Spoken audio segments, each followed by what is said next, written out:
దేవునికి స్తోత్రం. యేసుక్రీస్తు ప్రభు కృపాసంగ ప్రియ సహోదరి సహోదరులకు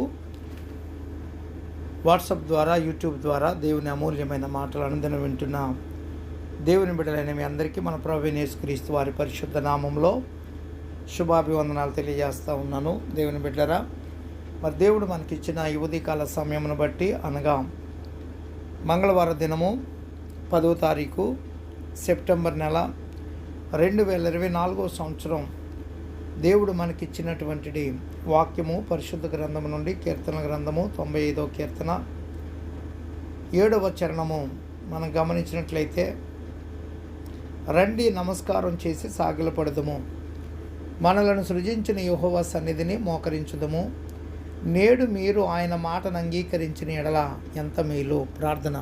పరిశుద్ధుడా, ప్రేమమైన మా తండ్రి, వాక్యమైన దేవ మాతో మాట్లాడి మమ్మలను బలపరచుమని యేసుక్రీస్తు వారి నామంలో ప్రార్థించి వాక్యమును ధ్యానించుచున్నాము తండ్రి, ఆమేన్. ప్రభునందు ప్రియ దేవుని బిడ్డలారా,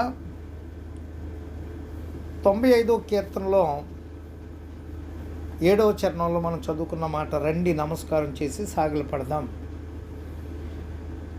దేవుని సన్నిధిలో సాగిలపడి దేవుని ఆరాధించే రీతిగా ఉండాలి. ఎందుకంటే మనలను సృజించిన యెహోవా సన్నిధిని మోకరించుదాం, నేడు మీరు ఆయన మాటను అంగీకరించిన ఎడల ఎంత మేలు. మొదటిగా దేవుని సన్నిధికి రావాలి. ఏమంటే రెండోది ఆయన సన్నిధిలో ఏమంటే వినయ విధేయతలు కలిగి మోకరించాలనగా మోకరింపు తగ్గింపుకు సాదృశ్యం.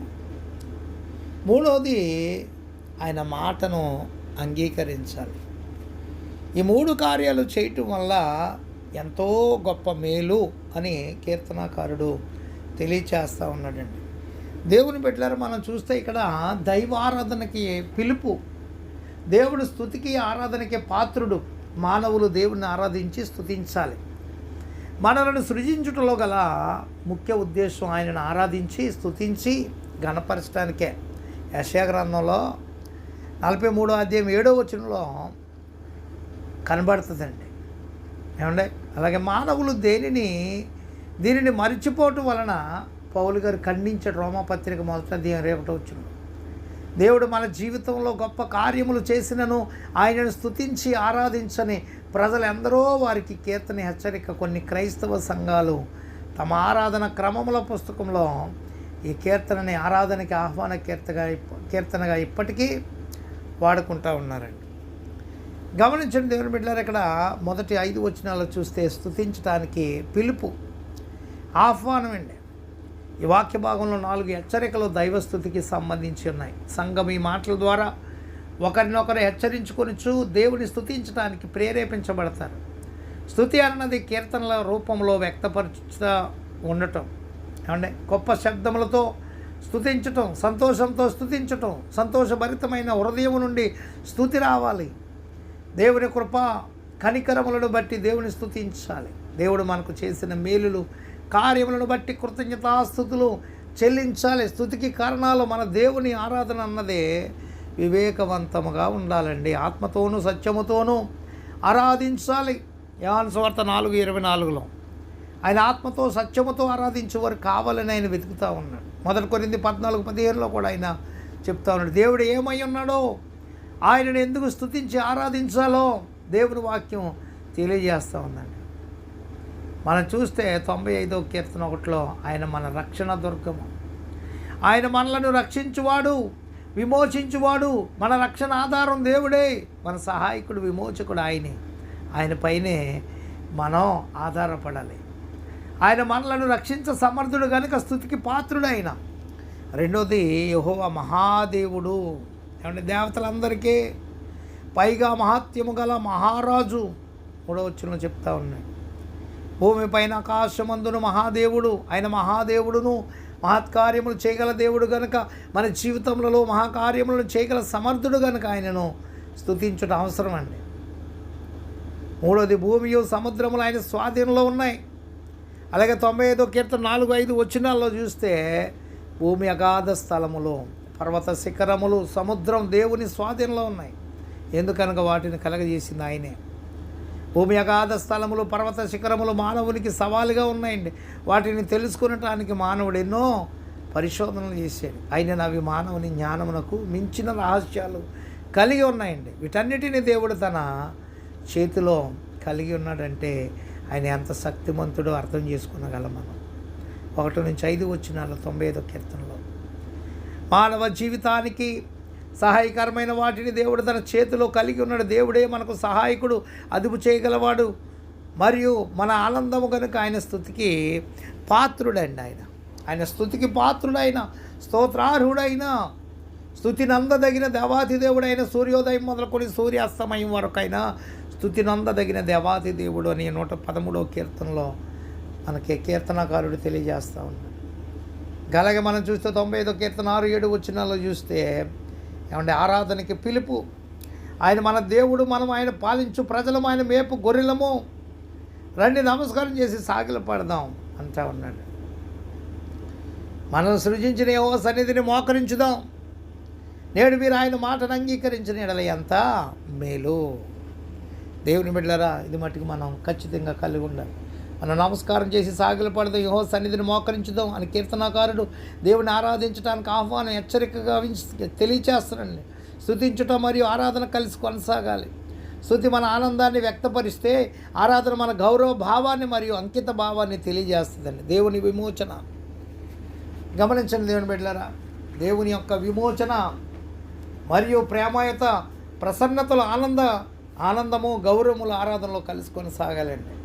సాగిలపడుట, మోకరించుట దేవుని ఎడల కలిగి ఉన్న గౌరవ భావానికి గుర్తులు.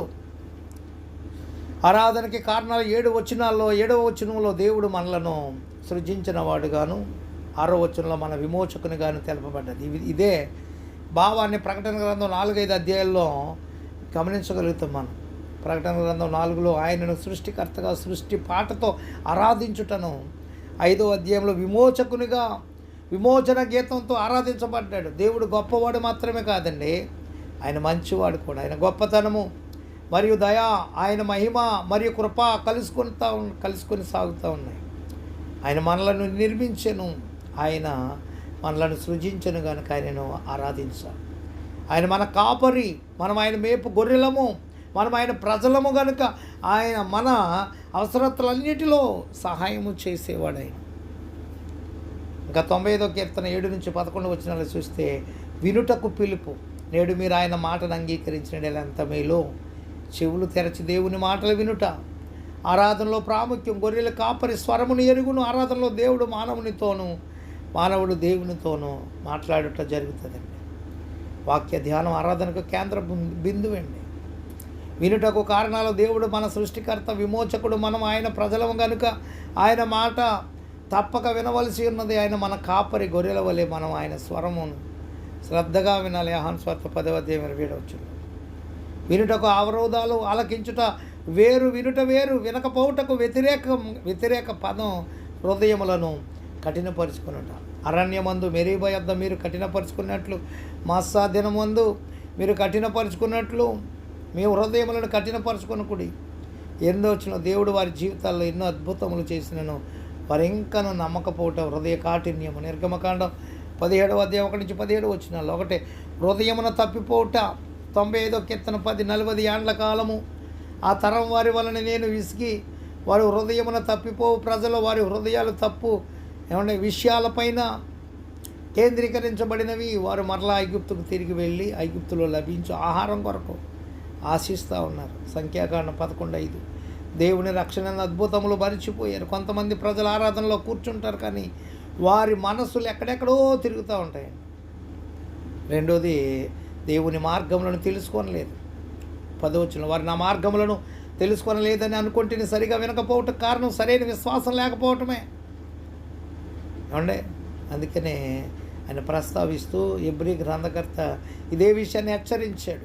హెబ్రీయులకు రాసిన పత్రిక 3:12 వారు దేవుని మాటను అంగీకరించలేదు, దేవుని వాక్యం సరిగా విన్నాము అనుటకు నిదర్శనం మారిన జీవితం నడవడేనండి. వినకపోవటం వల్ల దేవునికి విసుగుదల.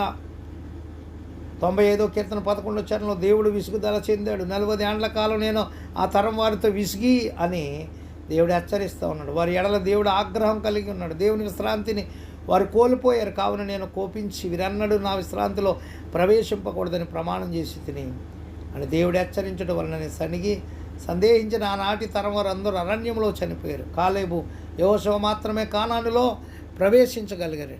దేవుడి కొద్ది మాటలు మన వినికిడిలో దీవించునుగాక. ఆమేన్. తండ్రి కుమార పరిశుద్ధాత్మ త్రియేక దేవుని దీవిన మన ఎల్లరికీ తోడై ఉండి కాపాడను గాక. ప్రభు పనులు మీ ఆత్మీయ సహోదరుడు పాస్టర్ ఎలీషా రాజు మస్కట్ నుండి. God bless you all.